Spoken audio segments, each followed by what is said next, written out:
Hey you, how are you? Welcome to another video.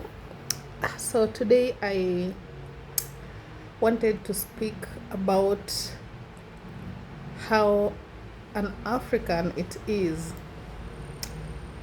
to apologize, especially adults who wrong children.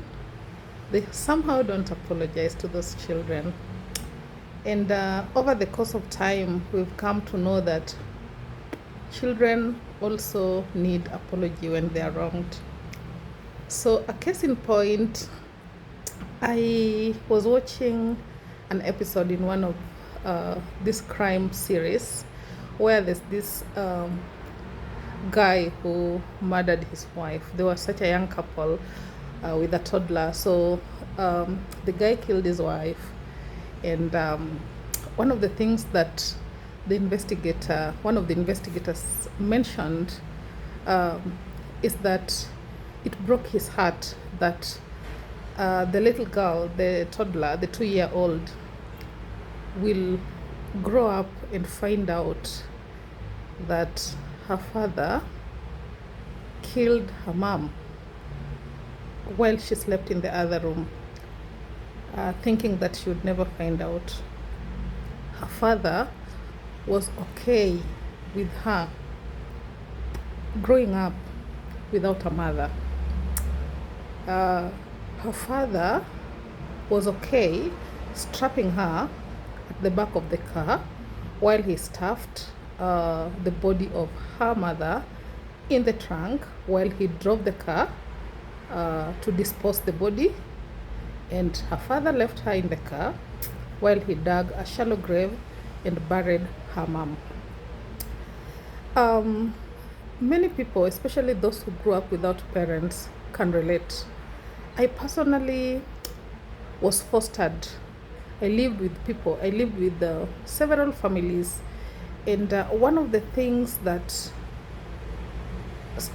hurt me for the longest time was how people that I lived with thought that they could get away with certain things, certain injustices that they did to me.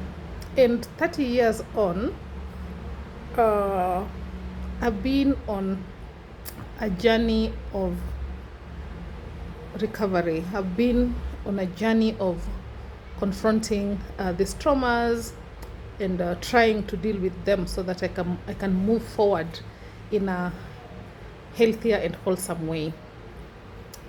And I see the guilt. I see the guilt all the time when I see these people, and I can read it in their minds that they wonder, does she remember? Oh yes, I do.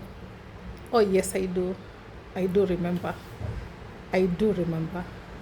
So the tragic part is that they know that I know, and I know that they know that I know, and we cannot get to a space where we can talk about some of these things. Some of them border on sexual abuse. Some of them border on physical assault, even attempted murder. I remember, I know, and I know that they'll never be accountable. They'll never ask for any apology, and I'm okay with that. I'm fine with that.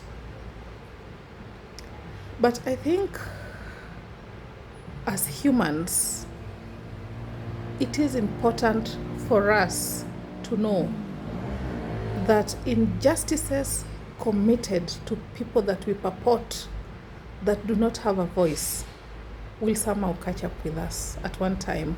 And we will have, the tragic thing is that we will have to face ourselves when we cannot apologize to these people. It is tragic, but I think it's also karma in another way. In other sense, it's also karma. It's karmic. As somebody who was offended and as somebody who is in therapy, who is trying to deal with herself, I see the guilt. I see the guilt, and I'm here for it. I'm here for it. Because right now, that burden is not mine. it is theirs. It is theirs to carry, it is theirs to deal with, it is theirs to handle.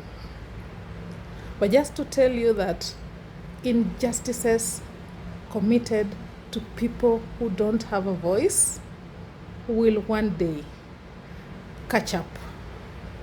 Will one day catch up with the offenders. That's all I had to say for today. Thank you for listening. Bye.